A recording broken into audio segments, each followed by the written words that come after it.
Olá, pessoal. Mudamos rapidamente de cenário. Estávamos com muito problema técnico na transmissão, dificuldades de muitas pessoas de receberem áudio e som, áudio e imagem, né? Dificuldades nossas no retorno. Você vê que numa primeira tentativa nós sequer conseguimos trazer o irmão Leandro para participar conosco, conforme estava previsto. Mas agora acreditamos que vamos conseguir conduzir esse nosso culto de celebração ao Senhor, esse momento memorial, da ceia memorial do Senhor Jesus. E eu quero orar com você nesse momento, para nós continuarmos cultuando a Deus, e dessa feita, por meio de uma reflexão bíblica. E logo em seguida vamos ao momento memorial que vamos celebrar em família. Você que já preparou os elementos, aguarde, nós vamos celebrar juntos. Você que ainda não preparou, dá tempo de você preparar os elementos para partilharmos juntos da ceia memorial do Senhor Jesus. Oremos. Pai amado e querido, nós te louvamos e te agradecemos e reconhecemos que Tu sabes todas as coisas, Tu és soberano, que dificuldades que nós tivemos agora há poucos instantes, elas não retiram, Pai, a importância e o lugar deste culto a Ti neste final de tarde, início de noite. Te pedimos que o Senhor abra os nossos corações, tão somente, para que possamos receber a Tua palavra e com alegria participarmos deste culto e do partir do pão em nome e em memória do Teu Filho Jesus. Essa é a nossa oração. Fazemos em nome dele. Amém. Queridos, como eu tinha dito a vocês, nós fizemos uma leitura no capítulo 8 da Carta aos Hebreus. E eu julgo importante fazermos essa leitura novamente agora, visto que a qualidade das transmissões anteriores não ajudaram muito. Hebreus, capítulo de número 8, vai dizer o seguinte. O ponto principal do que estamos dizendo é este. Nós temos um sumo sacerdote que se assentou à direita do trono da majestade no céu. Ministro do santuário e do verdadeiro tabernáculo que o Senhor ergueu e não o homem. Pois todo sumo sacerdote é constituído para apresentar ofertas e sacrifícios. Por isso era necessário que este sumo sacerdote humano também tivesse alguma coisa a oferecer por si mesmo. Se ele, esse nosso sumo sacerdote que está à direita de Deus, estivesse na terra, nem seria sacerdote, uma vez que existem os que apresentam ofertas segundo a lei, os quais servem naquilo que é figura e sombra das coisas celestiais. Como Moisés foi avisado quando ele estava para construir o tabernáculo, porque lhe foi dito, vê e faze conforme o modelo que te foi mostrado no monte. Mas agora, tanto ele, esse sumo sacerdote da parte de Deus, alcançou o ministério mais excelente, quanto também é mediador de uma aliança melhor, firmada sobre melhores promessas. Pois, se aquela primeira aliança não tivesse defeito, não fosse falha, nunca se teria buscado lugar para a segunda aliança. Porque ele diz, o Senhor, repreendendo-os, dias virão, diz o Senhor, em que estabelecerei com a casa de Israel e com a casa de Judá uma nova aliança. Não segundo a aliança que fiz com seus pais no dia em que os tomei pela mão para tirá-los da terra do Egito. Pois não permaneceram naquela minha aliança e eu não atentei para eles, diz o Senhor. Esta é a aliança que farei com a casa de Israel depois daqueles dias, diz o Senhor. Porei as minhas leis nas suas mentes e as escreverei em seu coração. Eu lhes serei Deus, e eles me serão povo. Ninguém terá de ensinar ao seu próximo, nem a seu irmão, dizendo, conhece ao Senhor, porque todos me conhecerão, desde o menor até o maior deles. Pois serei misericordioso para com suas obras, e não me lembrarei mais de seus pecados. Ao dizer que esta aliança é nova, ele tornou antiquada a primeira, e o que se torna antiquado e envelhece está perto de desaparecer. Antes de Cristo, a aliança que o povo de Israel, que a casa de Israel e a casa de Judá tinham com Deus, era um sinal, era como está dito, era figura e sombra das coisas que a gente viu. Nós dizíamos há poucos instantes atrás, e eu vou dizer que o Senhor pede a Moisés, isso está lá em Êxodo 25:8, construa para mim um tabernáculo, eu habitarei nele, neste tabernáculo eu falarei com o meu povo. E hoje nós sabemos, à luz do Evangelho, que nós somos essa habitação, nós somos essa morada de Deus. Ele habita conosco, habita em nós. Contudo, esse lugar onde Deus se manifestava tinha significados e tinha locais específicos. Existia um lugar santo, onde só entravam os sacerdotes. Ali eles intermediavam pelo pecado do povo diante de Deus.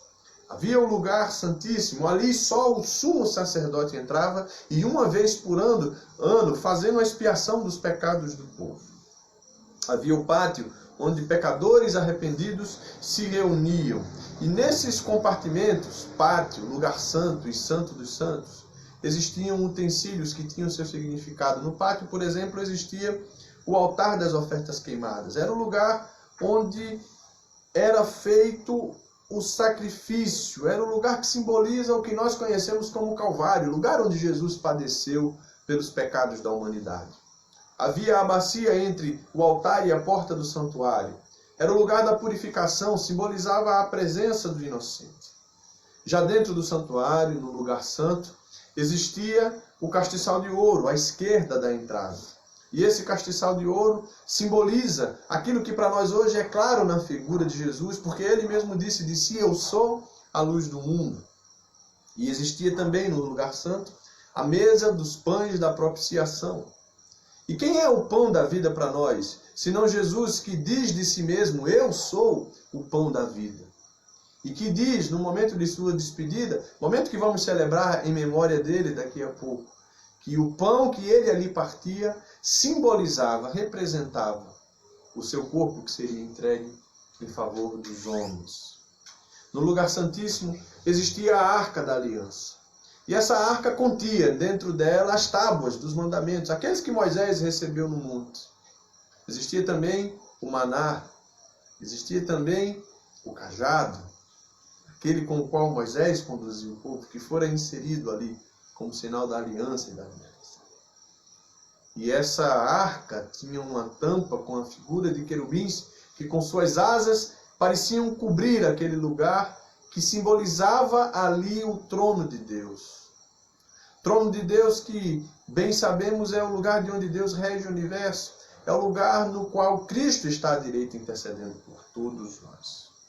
E o processo que se dava nessa antiga aliança era o seguinte: o pecador arrependido trazia a sua oferta à porta do tabernáculo e colocava a mão sobre a cabeça daquele animal, como se estivesse no ato de confessar o seu pecado, segurando a cabeça daquele animal, transferindo figuradamente para aquele que haveria de ser sacrificado.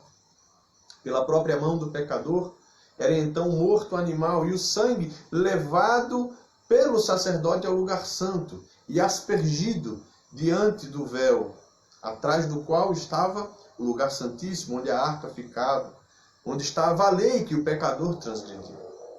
Por esta cerimônia, o pecado era, mediante o sangue, figuradamente transferido para o santuário.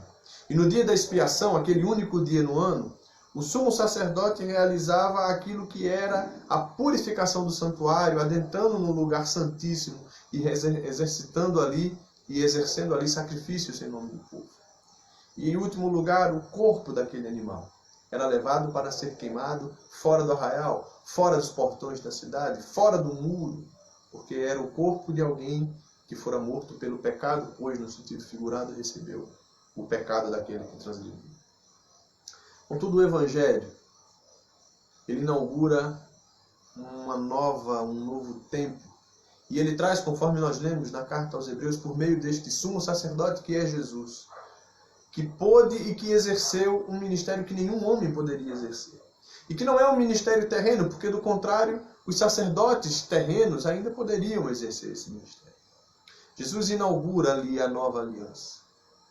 No Evangelho segundo João, logo nos primeiros versos do capítulo 1, o próprio João Batista vai dizer de Jesus: eis o Cordeiro de Deus que tira o pecado do mundo. João 1:29.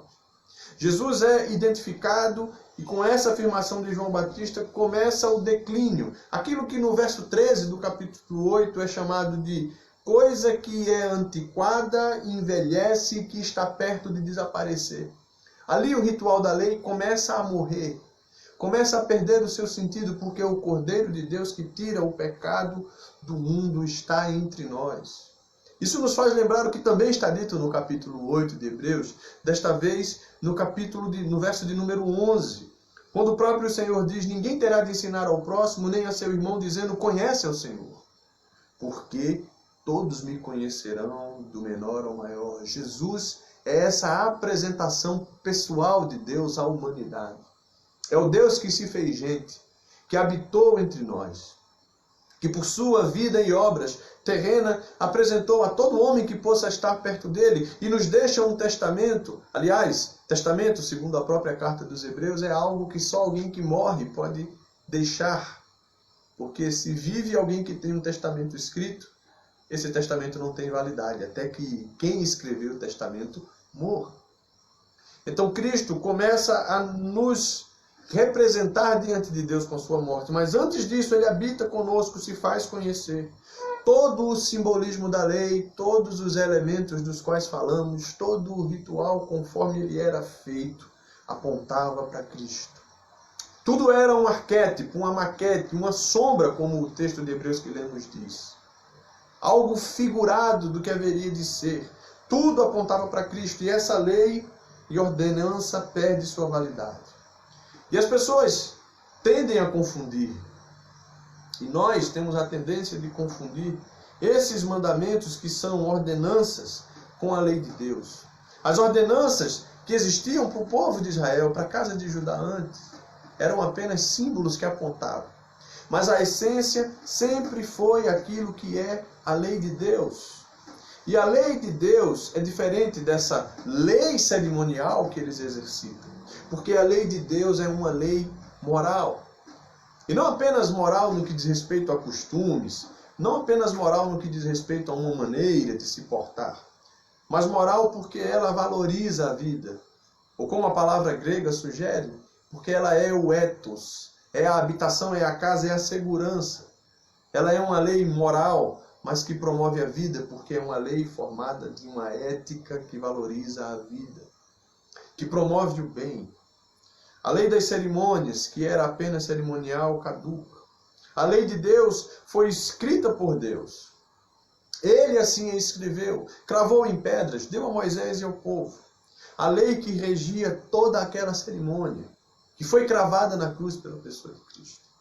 Era uma lei cerimonial escrita pelas mãos de homens. Sob a supervisão de Deus, é verdade, mas ela tinha um prazo de validade e ela haveria de expirar.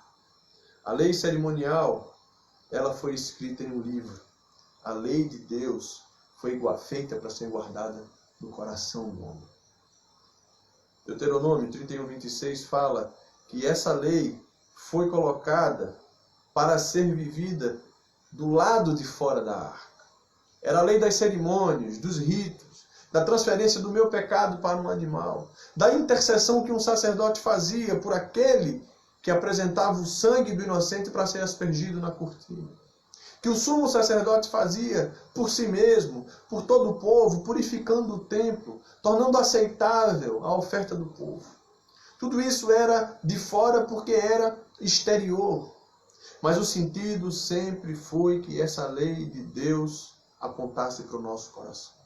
Enquanto andou entre nós, Jesus fez com que a lei de Deus fosse conhecida e recomendou que a lei de Deus, essa lei que rege ou que deve reger o coração de homem. Em Mateus 19, 16 e 17, ele encontra-se com um jovem rico. E o jovem diz: bom mestre, que farei eu para herdar a vida eterna?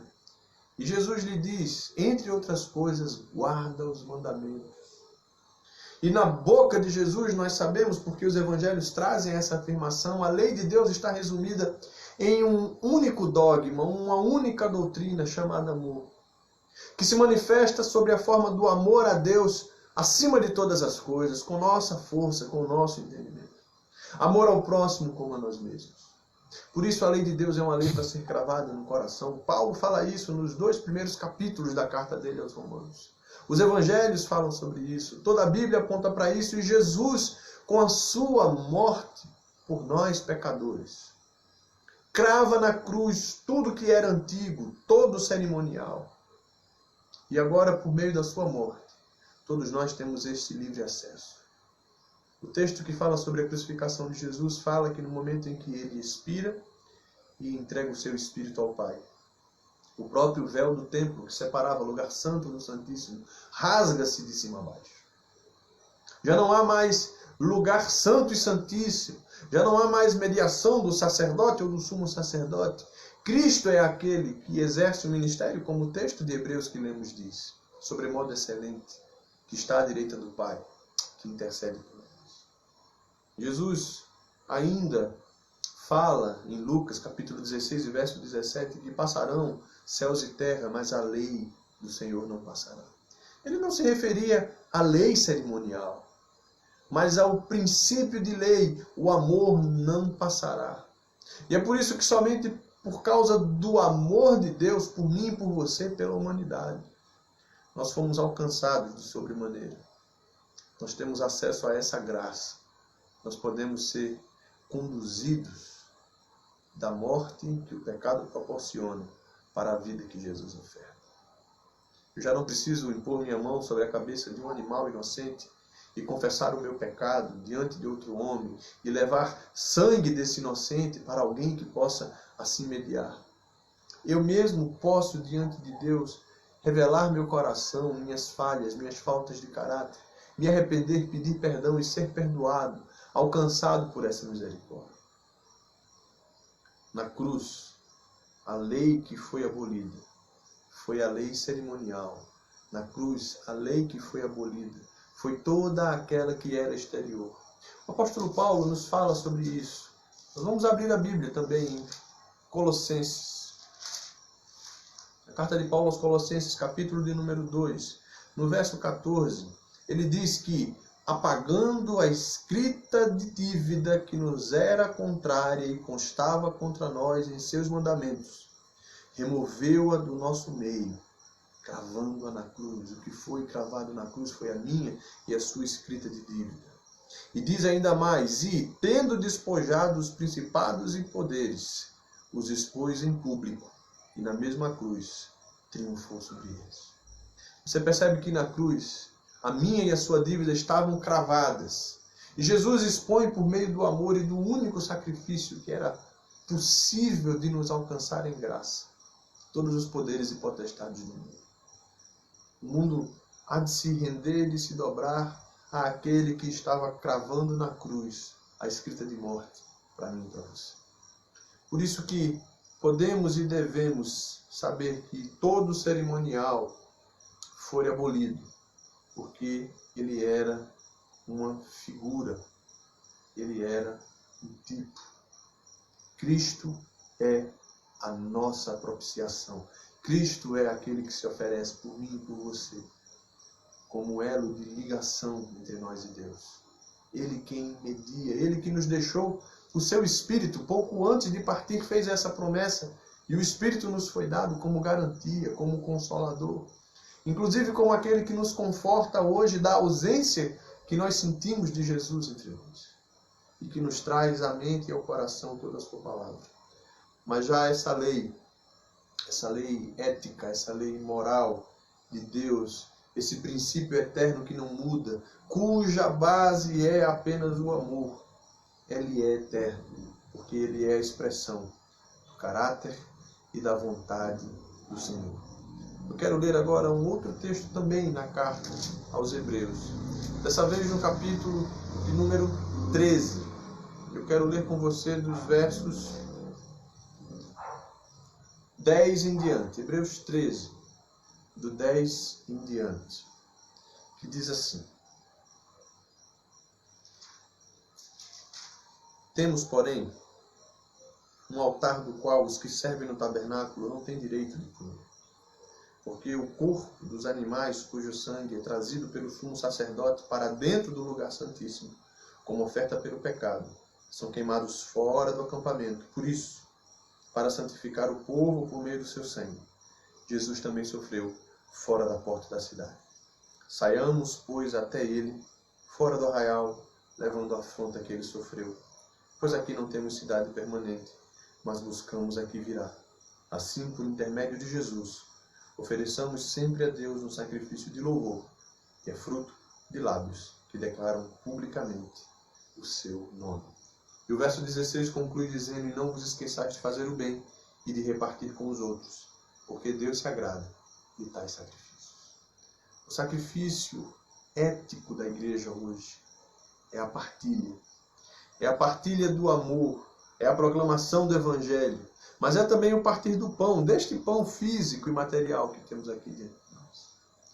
São as obras, é o assistir àqueles que sofrem também com as coisas daqui, não só com as coisas espirituais. A verdadeira religião consiste em agora participarmos de uma ceia, de uma mesa, que aqueles que ficaram agarrados nas velhas alianças não podem participar. Lembra que eu falei durante a reflexão, e agora nós lemos no texto, que o corpo dos animais era queimado fora do arraial, fora da cidade, fora dos portões. Por isso que Jesus, ele é levado para que o seu corpo seja oferecido fora dos arraiais, fora do muro do templo, fora do muro da cidade, fora de qualquer coisa que tente aprisionar Jesus a um mero ritual humano. Jesus agora se torna acessível a todos que creem. Jesus crava na cruz os principados, as potestades, a nossa escrita de dívida. E o seu gesto em estar ali de braços abertos, como era feito a todo crucificado, é muito mais do que um gestual físico ou uma imposição daquela condição de crucificado. É um gesto simbólico de Deus, convidando todos ao encontro e à comunhão consigo mesmo. Eu acho lindo esse texto de Hebreus 13, quando ele diz: saiamos até ele, fora do arraial, levando a mesma afronta que ele levou. Nós não temos cidade permanente aqui, buscamos a que há de vir. Ofereçamos sempre a Deus um culto de ação de graças, um fruto de lábios que confessam o seu nome. É na vida, meu irmão e minha irmã. É na caminhada, é em cada gesto, em cada partir de pão, que nós temos a oportunidade de carregar a afronta que Cristo carregou, de partilhar com Ele seu sofrimento e também a sua vitória. Eu quero orar com você agora. Logo em seguida nós vamos partir o pão, nós vamos tomar do cálice. Ao fazermos esse gesto, logo em seguida vamos louvar ao Senhor, no irmão Leandro novamente, e em seguida vamos concluir orando. Mas nesse momento, feche seus olhos, eu quero orar com você. Senhor Jesus, nós nesta noite celebramos o Teu nome. E o fazemos porque somente o Senhor é digno. Todo movimento humano, toda ritualidade ou ritualismo que existiu antes de Ti, e todo ritual que hoje possa existir em nosso coração, ele é incapaz de promover encontro verdadeiro e pleno contigo. Porque o único encontro contigo é aquele encontro feito aos pés da cruz. É feito porque tu cravaste na cruz a nossa escrita de dívida. E não apenas isto, mas cravaste também todo o poder que opera de maneira maléfica sobre nós e entre nós. Tudo que acontecia antes da tua morte no templo. Todo sacrifício, todo sangue, toda oferta era só um tipo. Era só uma imagem que apontava para ti. Hoje nós temos o teu sacrifício como único e último sacrifício a ser feito. De modo que hoje nós nos juntamos, Pai, em oração a ti, pedindo mais uma vez perdão pelos nossos pecados. Pedindo que o teu Espírito Santo nos abra o coração e nos ilumine de sobremaneira, para nós entendermos em cada momento da nossa vida que a lei que está hoje em nosso coração e que deve reinar em nós é a lei do amor a ti, do amor ao próximo. É aquilo que o teu Evangelho nos traz como ensinamentos de ponta a ponta, em cada palavra, em cada ensino teu estão cravadas essas leis.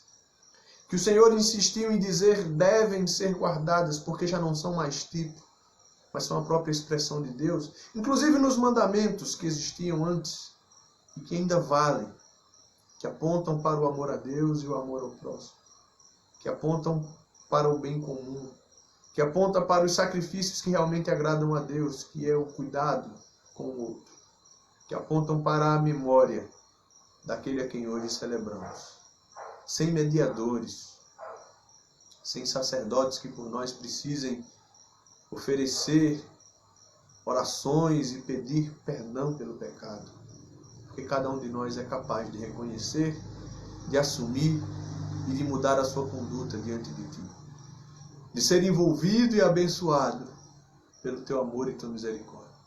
Cada um de nós, Senhor, sim, cada um de nós, somos convidados à Tua mesa.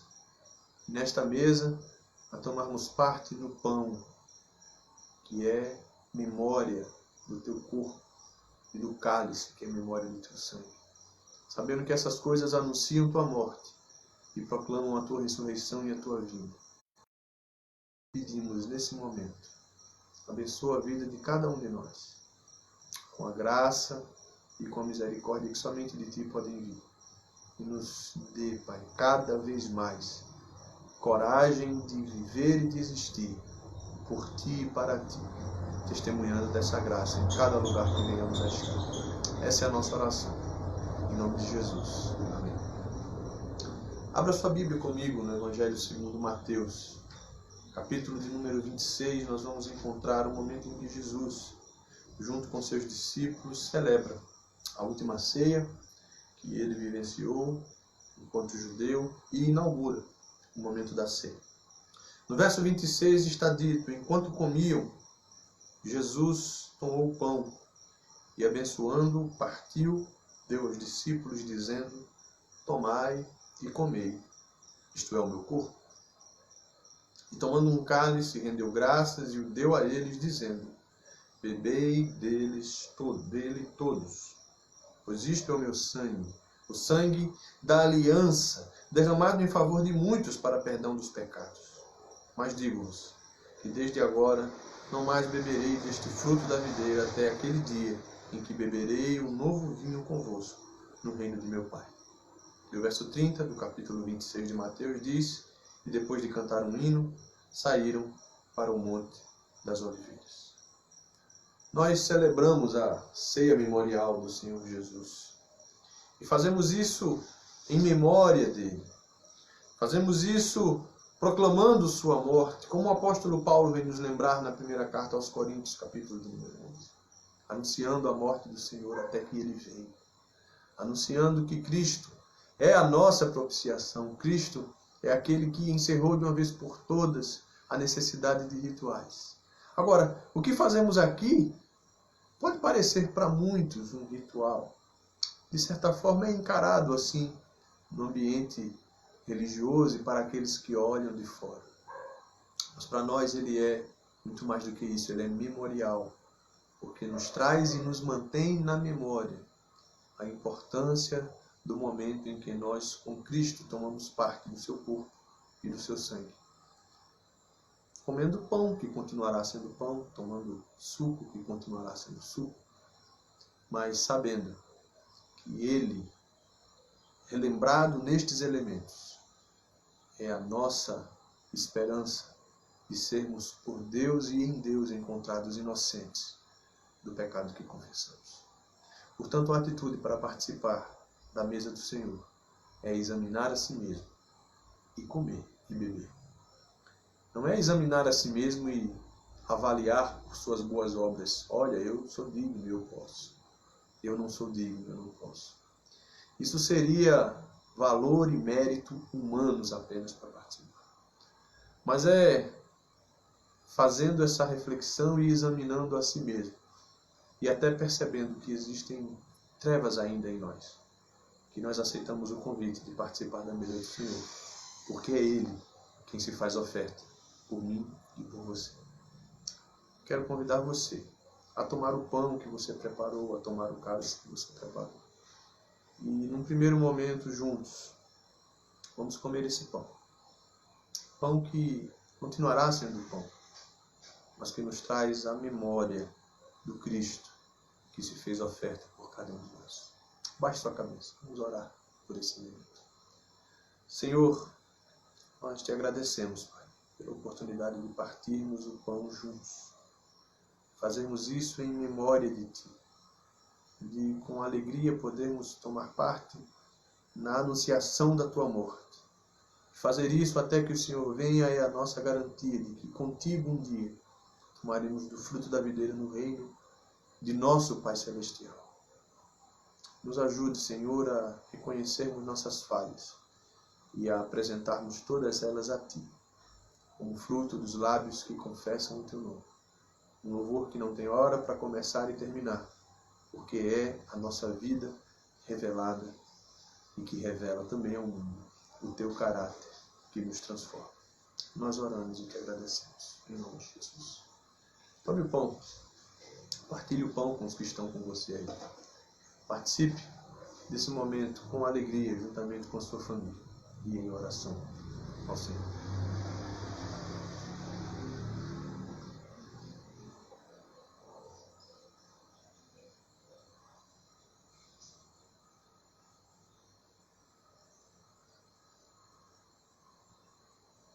Amém. De igual modo, o Senhor Jesus tomou um cálice, o seu próprio cálice, e a seus discípulos oferece deste cálice. E diz a eles: tomai, bebei, este é meu sangue, sangue da nova aliança, derramado em favor de muitos. Nós sabemos que, por mais vezes que tenhamos repetido esse gesto ao longo da nossa vida cristã, por mais vezes que venhamos a repeti-los enquanto aqui estivermos, cada momento trará para nós uma memória especial do que Cristo fez por nós. Cada momento que partilharmos desse cálice, estamos anunciando sim a morte do Senhor, mas estamos também renunciando, e por que não dizer também, permitindo que morra em nós um pouco mais da nossa natureza humana, falha e limitada. Nós não oferecemos esse cálice em memória de ninguém, em intercessão por ninguém. Sequer teríamos condições de sermos os mediadores de nós mesmos. Cristo resolveu isso quando estava na cruz e nos deu do seu sangue como garantia e penhor da nossa salvação. Com alegria, junto aos seus, em casa, participemos juntos do cálice.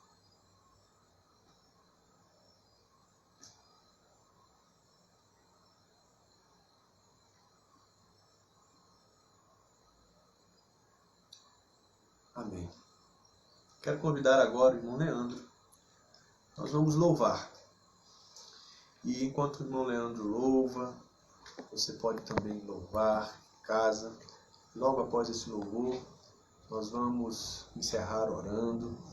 Vamos também trazer alguns avisos desta semana. E eu quero mais uma vez dizer a todos vocês que nos perdoem por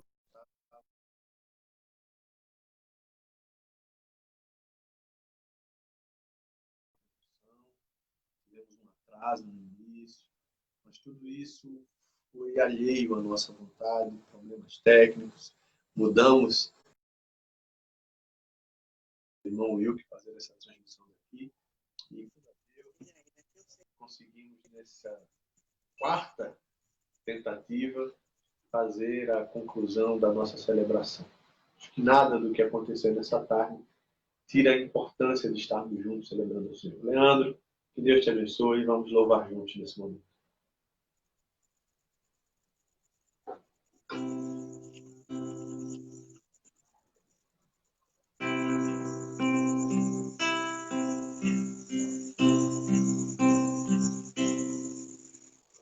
Pelas mãos, me pegou pelas mãos, sobre mim, derramou sobre mim seu amor. Eu hoje sou fruto desse amor. Eu recebi um novo coração. aspergiu, sobre mim aspergiu sangue seu, e o pecado era meu.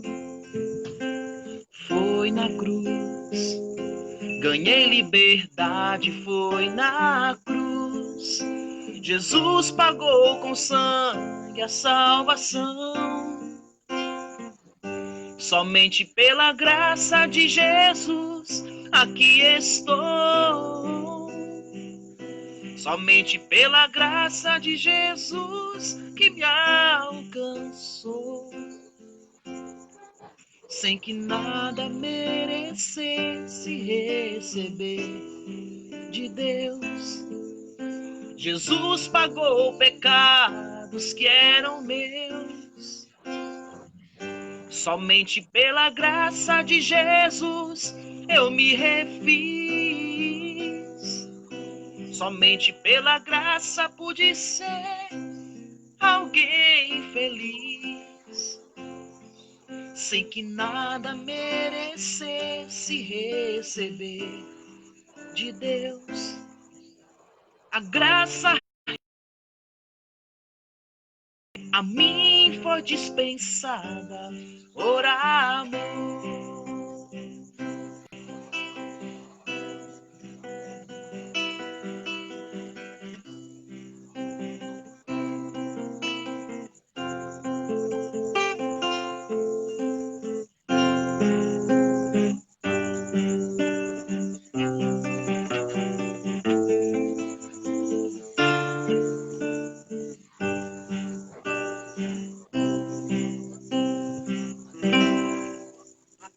Amém.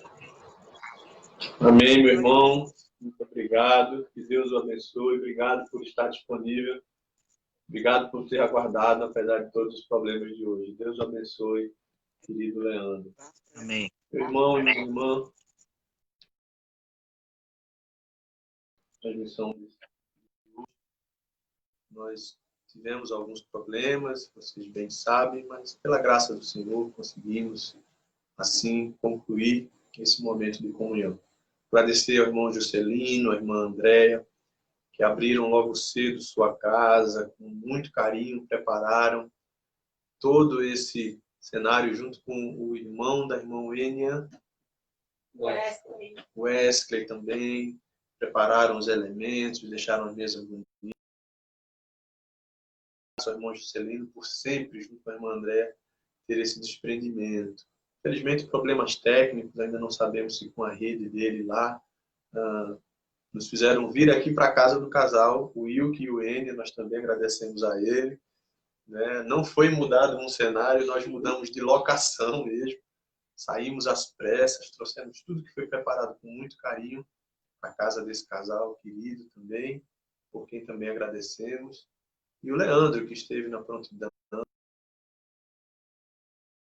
que permitiu que a gente chegasse na nossa casa, apesar dos percalços, idas e vindas dessa transmissão, mas esteve com a gente, você que celebrou junto conosco a ceia memorial do Senhor, você que também colocou seu coração diante do Senhor por meio da reflexão bíblica, dos louvores e da oração, todos os irmãos da PIB de Timbaúba, da nossa congregação em Jardim de Piranhas, a nossa palavra é de gratidão, nossa palavra ainda é de cuidado, de precaução. Se sair de casa, por favor, use máscara. Se precisar ir a algum lugar, faça todos os procedimentos de higienização, de cuidados consigo e com os outros. Nós ainda estamos vivendo um momento de pandemia e na nossa região podemos perceber, de certa forma, de uma maneira mais agravada. Mas Deus tem sido bom, tem nos livrado, tem nos dado boas notícias nesse tempo. Contudo, sejamos prudentes ainda, todos os irmãos, irmãs e amigos que nos ouvem nessa noite. Nossa palavra é essa. Nessa semana, na PIB de Timbaúba, nós teremos terça-feira culto de oração, quinta-feira escola bíblica. Nesta semana que se encerrou ontem, tivemos já um encontro de alguns pequenos grupos. Foi uma bênção, outros estão começando. Se você quer se juntar a algum pequeno grupo, fale com o irmão Wilke, fale com a irmã Raíra. Se você quer começar a viver essa experiência de dividir a caminhada, como tem sido seus dias, estudar a palavra junto com os irmãos, por favor, procure um dos irmãos da liderança, fale do seu interesse. A PIB a Congregação de Jardim de Piranhas, nós sabemos que também tem nas quartas-feiras e nas sextas-feiras seus momentos de oração, de estudo bíblico e de oração. E queremos convidar todos vocês a se manterem conectados naquilo que nós estamos trazendo com conteúdo, ainda não presencial, e a orarem para que o Senhor nos dê direcionamento para no momento certo retornarmos. Nossa palavra continua sendo de esperança. Esperança, sim, em meio a essa situação. Esperança em meio até a própria ansiedade que todos nós temos tido de estarmos juntos novamente. Esperança que no Senhor espera, que no Senhor se acalma, que no Senhor encontra motivo e razão para aguardar com paciência o tempo certo de cada coisa. Que o Senhor te abençoe e te guarde. Que o Senhor faça resplandecer o seu rosto sobre ti. Que o Senhor tenha misericórdia de ti. Que o Senhor, sobre ti, levante o seu rosto e te dê a paz. Esse é o nosso desejo para você, de uma semana abençoada com o Senhor. Pai, visita nesse momento cada amigo, amiga, irmão e irmã que está conosco, ou que vai assistir esse vídeo em outra ocasião. Pai, abençoa suas vidas. Obrigado pelo culto prestado a Ti hoje, junto com outros irmãos, pelas casas que se abriram, pelos problemas que ocorreram e que foram solucionados, pelo pão que partimos, pelo cálice que dividimos, pela ceia memorial do Teu Filho Jesus. Mas, acima de tudo, porque Ele é aquele que, de uma vez por todas, cravou na cruz a escrita de dívida que todos nós tínhamos com o pecado. E ali também julgou todos os poderes e potestades do mundo. Somos livres hoje para estar diante do Senhor em santidade, no meio de nossas orações, da leitura da palavra e da comunhão com cada irmão e irmã. Comunhão eterna com o Pai, que Cristo nos proporcionou na cruz. Obrigado, Senhor, por esse teu sacrifício e essa bênção. E pela vida deste querido filho e filha teu, que nesse momento que a graça do nosso Senhor e Salvador Jesus, o amor de Deus, o nosso Pai, que a comunhão do seu Espírito Santo repousem sobre você e sua casa. Amém.